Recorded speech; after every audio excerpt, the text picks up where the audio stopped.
Those celebrations in China, celebrating 70 years of communist rule. Its President Xi Jinping said no force can shake the status of his nation.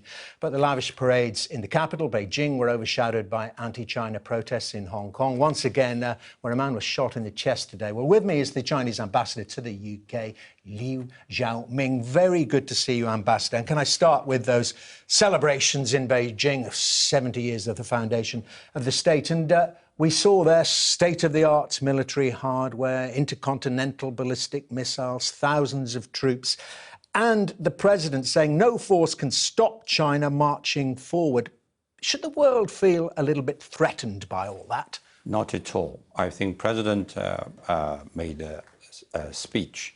In that speech, he said China will continue to follow the path of peaceful development, and we would like to share the opportunities of China development with the rest of the world. And I think people, especially the media here, they focus on, when they talk about celebration, they only focus on the military parade. In fact, military parade is a part of a celebration.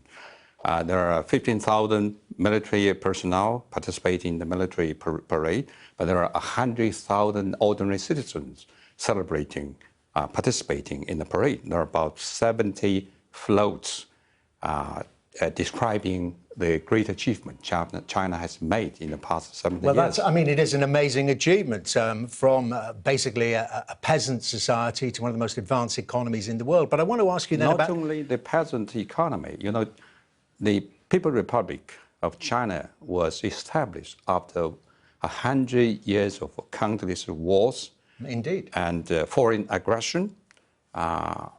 Foreign bullying and humiliation. And I want to ask you, Ambassador, about how that history informs China's attitude to the future, particularly the foreign bullying, foreign occupations, foreign-induced wars, what China wants over the next 70 years. Because I've been speaking to, you know him well, the dissident Ai Weiwei, he now lives in the UK, the artist imprisoned by China and now exiled. And his analysis is that China does want domination. It wants respect, but it wants domination over the next 70 years. No, not at all.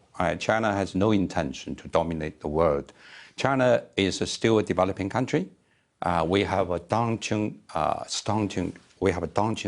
challenges to develop the country. So that's how President Xi said we should develop our country, we should consolidate our achievement, we should develop our country well.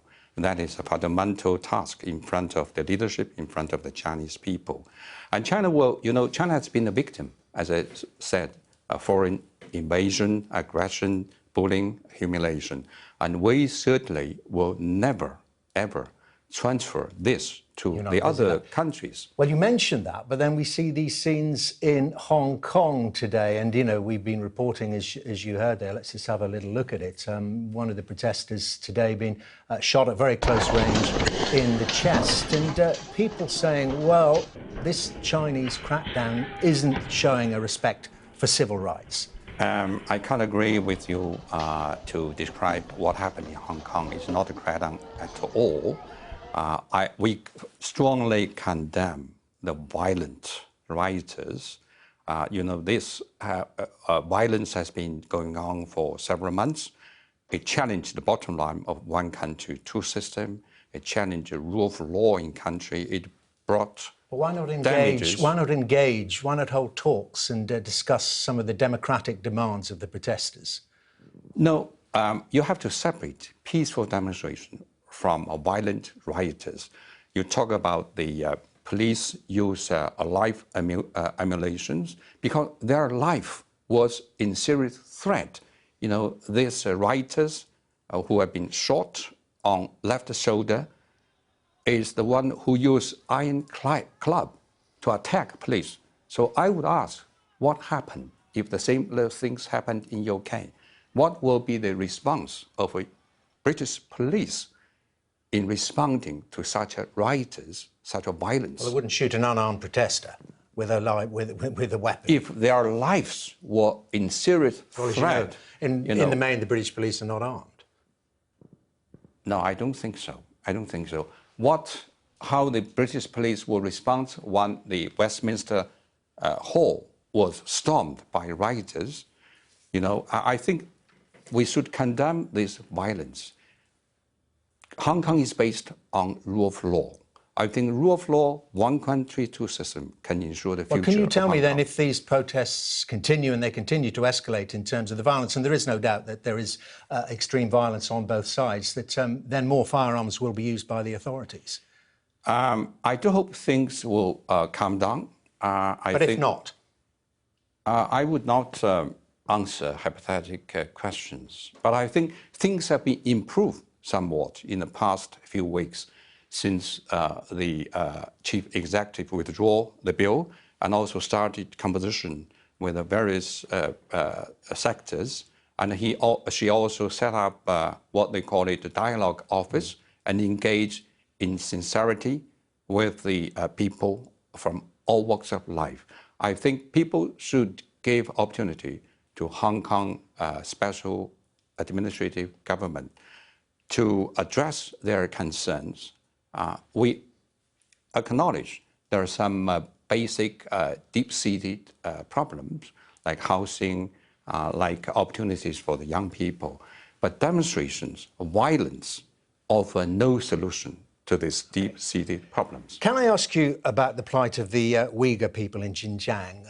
Our correspondent, Tom Cheshire, has been there recently, reported from there recently about the hundreds of thousands or indeed millions of people being held in prison camps there. Can you put a figure? That's not true. You know, Xinjiang is the largest province in China. It's enjoying prosperity, and the Xinjiang people have But how many Uyghur people are held in those prison camps? It's not a prison camp. What we call it education training center. The measure has been taken is for the prevention of terrorism. You know, Xinjiang has been a victim of terrorism extremism for the past 20 years. But if we just look at those figures, sorry to interrupt, Mr. Ambassador, but you say they're re-education camps.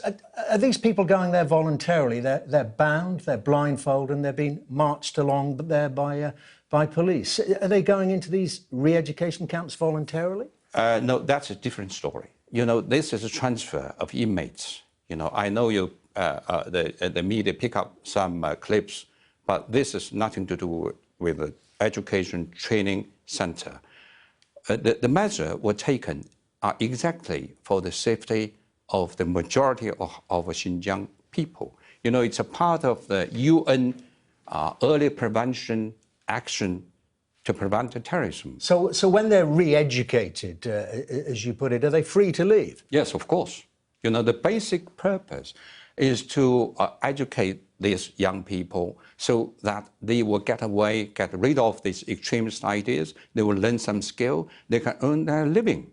You know, and they also know how to earn their living by the command of the skill, and how, you know, they will never be intoxicated by the extremist ideas. And lastly, Mr. Ambassador, can I ask you about the issue of Huawei?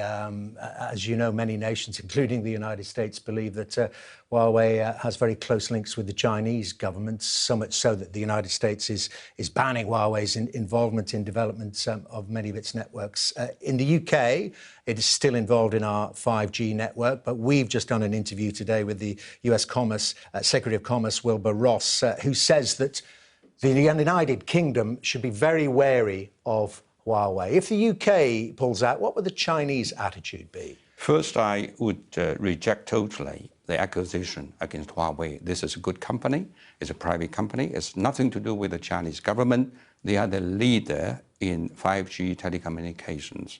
I think they are here for win-win collaboration with the British counterparts, and they are contributing to the development of telecommunication industry in the UK. I do hope that UK government will make wise decision based on the national interest of UK. But President Trump, it's not just Wilbur Ross, President Trump is putting a lot of pressure on Boris Johnson. We know they talked about it together. If the UK did ban Huawei, what would China's attitude be, for instance, to a trade deal with the UK post-Brexit? I think if UK get rid of Huawei, it will send a bad message, negative message. UK is regarded as the most open, business-friendly country.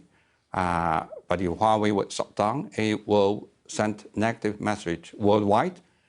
It also sent bad message to Chinese businesses, Chinese investment here in this country. So I do hope that UK government will make a decision based on the interests of UK national interests and in the interest of China-UK collaboration. Mr. Liu, Ambassador, thank you very much indeed.